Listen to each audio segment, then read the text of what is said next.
Months passed since Percy had his nasty accident, the emotional scars still lingering through the little green engine's funnel. The troublesome trucks did not even try to pull not even one trick. One soggy wet October evening, Percy was shunting coaches into a siding when Edward popped alongside and noticed the stale, silent expression on Percy's face. Something wrong, Percy. Why was I so stupid? Why did it have to be me of all engines? I killed them. Those poor people. Percy, you're at no fault for the accident. That troublesome truck was to blame. Think arteries, so Doppelman scrapped him for his actions. If I had put a judgment in this, would not have happened. Now, Percy, I know how you truly feel. Try to take a deep breath and move on from the accident. Who knows, you will have to confront your fears someday. Edward puffed away. Percy thought about those very words.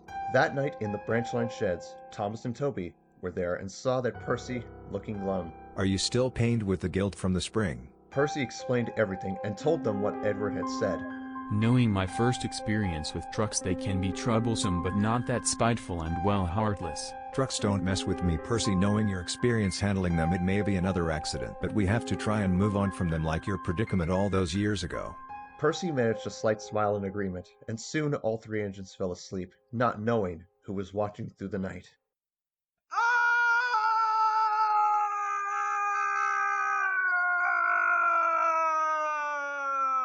The next day, Sir Topham came to the yards with news of importance.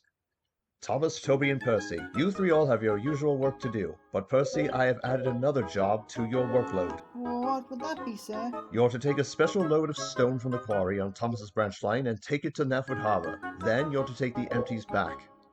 Percy's eyes widened with worry. Is something the matter, Percy? Percy is a little, timid about this run, since, well, the last time. I realize your concerns. Scrapping that truck was a harsh, yet immediate decision I had to do. Besides, that couple that rented the cottage was so young. The damage to the cottage may be replaceable, but not the lives of those lost. Yes, sir. Understood, sir. Percy did his jobs with no hassle or wait. He soon made his way to the quarry. Worried, the NWR's number 6 tried his best to not let his judgment get clouded. His driver noticed this. Do your best, Percy. It's only one trip. Then we'll have a nice rest. Percy soon approached the very spot where he had his accident with the trucks. But as he neared the spot, they could hear a distant laughter. Who's there? Am I hearing things? I think we should go back. Sorry, Percy, but it's either the delivery or a lot of complaints to Sir Topham. Now come on, old boy. We can do this. Percy tried to gain courage as he made his way to the quarry where the trucks were waiting. Percy was coupled up and he puffed away to the docks. He soon arrived as the stone was unloaded and exported onto the waiting vessel. Once the ship set sail, Percy made his way back with the empty trucks behind him. They were soon back on Thomas's branch line. It was a clear night. The wind grew cold, and the stars twinkled into the night sky.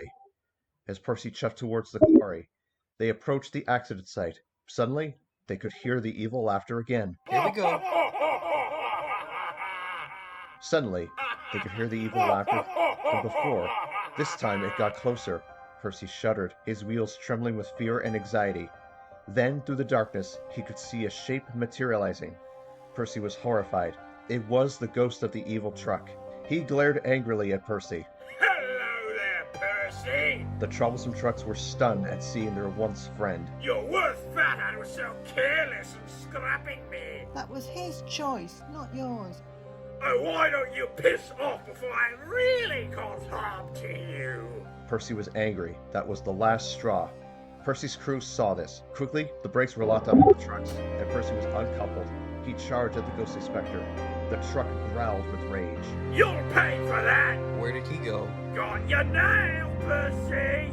The sudden appearance caused the brakes to release. The guard tried to gain control, but Percy was able to get to the siding. There, the guard protected the train while Percy confronted the evil truck once more. You don't know what it's like being a ghost. I can do so much more than just stand here. You did so much wrong. I'm glad Sir Chopham Hot scrapped you. Well, the satisfaction was there only if I had one more thing on my mind. That'd be killing you, Percy! Percy charged at the truck once more. Wait, what are you doing? Something that should have been emphasized. Percy's driver threw something into the evil truck's bed. Percy then stopped as he watched the evil truck derail at the same place where Percy had his accident. The truck rolled down the hill, seething with rage. Then...